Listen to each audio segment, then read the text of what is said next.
महिला सशक्तिकरण कार्यक्रम में राष्ट्रीय मानव सेवा संस्थान की राष्ट्रीय अध्यक्ष ने किया महिलाओं को जागरूक। उत्तर प्रदेश के जनपद बरेली में 8 नवंबर 2025 को शीशगढ़ के बिलासपुर बस अड्डे के पास सिद्दीकी वेलफेयर सोसाइटी के नेतृत्व में महिला सशक्तिकरण एवं जागरूकता महाशिविर बालिका एवं महिला सम्मेलन समारोह कार्यक्रम किया गया। कार्यक्रम में मुख्य अतिथि राष्ट्रीय मानव सेवा संस्थान की राष्ट्रीय अध्यक्ष बिंदु इशिका सिंघानिया रही।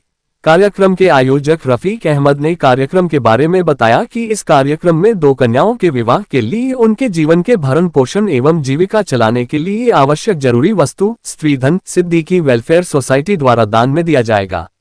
कार्यक्रम में राष्ट्रीय मानव सेवा संस्थान ट्रस्ट भारत की राष्ट्रीय अध्यक्ष एवं कार्यक्रम की मुख्य अतिथि बिंदु इशिका सिंघानिया ने सभा को संबोधित करते हुए कहा कि महिलाओं को सशक्तिकरण उत्तर प्रदेश सरकार ने महिलाओं के लिए तमाम योजनाएं दी है।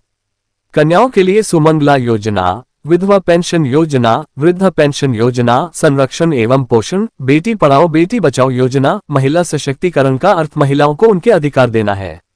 कार्यक्रम में कार्यक्रम के मुख्य अतिथि राष्ट्रीय मानव सेवा संस्थान की राष्ट्रीय अध्यक्ष बिंदु इशिका सिंघानिया, राष्ट्रीय महामंत्री नरेंद्र पाल, राष्ट्रीय वरिष्ठ पवन निहालानी, विशिष्ट अतिथि मीरा प्रियदर्शनी, सिद्दीकी वेलफेयर सोसाइटी के अध्यक्ष डॉक्टर रफीक अहमद सिद्दीकी, सचिव नरगिस सिद्दीकी, राष्ट्रीय अध्यक्ष बाबू अली लवविक टूर एंड ट्रेवल्स आदि लोग उपस्थित रहे।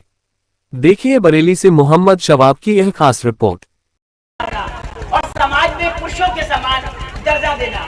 पहले के समय में महिलाएं 4 दीवारी में रहती थी, उनको वहां तक सीमित थी केवल, उनको ना कोई बात करने की ना कोई जिम्मेवारी की आजादी थी। लेकिन आज का समय बदल रहा है, हर महिला हर क्षेत्र में आगे बढ़ रही है, चाहे वो शिक्षा का क्षेत्र हो, चाहे वो राजनीति हो, चाहे वो खेल हो। महिला सशक्तिकरण का मतलब केवल नारे लगाना नहीं है कि आपने नारे लगा दिए, और बल्कि सम्मान और उनको समान अवसर देना है। हर लड़की को शिक्षा का अधिकार देना चाहिए, क्योंकि शिक्षित नारी ही सशक्त नारी बन सकती है। बिना सहयोगी के नहीं चलता है, तो इसलिए सहयोग करना पड़ता है। किसी ने कहा भी खूब है कि मैं अकेला यूं ही चला था, जानिब लोग मिलते गए और कारवां बढ़ता गया। अब हम अतीत में नहीं जाएंगे, क्योंकि अतीत में हमें सब पता है क्या हुआ है क्या नहीं। हम आपको 2 दिन पीछे ले चलेंगे। हम में से ही कुछ लोग कहते थे लड़कियां चाय का कप उठाने के लिए बनी हैं, लड़कियां चाय का कप उठाने के लिए बनी है। लेकिन उन्हीं शेरनियों ने 2 नवंबर 2025 को वर्ल्ड कप उठा के दिखा दिया कि लड़कियां क्या कर सकती हैं। इसलिए लड़कियों को पीछे ना समझिए, क्योंकि लड़कियों के लिए आज अगर हम ये समझते हैं लड़कियां कुछ नहीं कर सकती हैं, तो मैं भी एक लड़की हूँ, किसी की बेटी हूँ, किसी की बहन हूँ।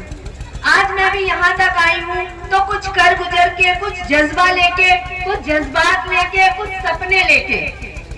लेकिन सबसे पहले आपको एक लक्ष्य टारगेट करना होगा, क्योंकि अगर हम सो के उठते हैं और हमारा कोई लक्ष्य नहीं होता है तो इसका मतलब हम जीवन केवल काट रहे हैं। अगर आपको जीवन जीना है तो जो गई है रात, यानी इसकी जो रात आएगी और जो सुबह आएगी, रात को ही अपने दिमाग में प्लानिंग करके बैठो कल सुबह हमें क्या करना है। जैसे आज हमें यहाँ आना था, 3-4 प्रोग्राम लगे थे, रात को ही प्लानिंग हो गई थी। हमारे सहयोगी महामंत्री और वरिष्ठ उपाध्यक्ष महोदय और मीरा जी का बार-बार कॉल आ रहा था, चलना है, कितने बजे चलना है, क्या करना है, क्या नहीं करना है। सारी बातें हो रही थी, तो उसके बावजूद ही हम लोग यहाँ पहुँच पाए हैं। तो एक बार सिद्दीकी वेलफेयर का तहे दिल से स्वागत इस्तकबाल इसलिए भी है कि वो समाज में ऐसी कन्याओं का विवाह भी कर रही है जो कन्याएं विवाह योग हैं, लेकिन हम कहीं ना कहीं, क्योंकि कहते हैं ना हर चीजें सबको नहीं मिलती हैं, किसी के सपने टूटते हैं, किसी के अधूरे रहते हैं, किसी के पूरे होते हैं, लेकिन कहीं ना कहीं तो कुछ काश छूट जाता है।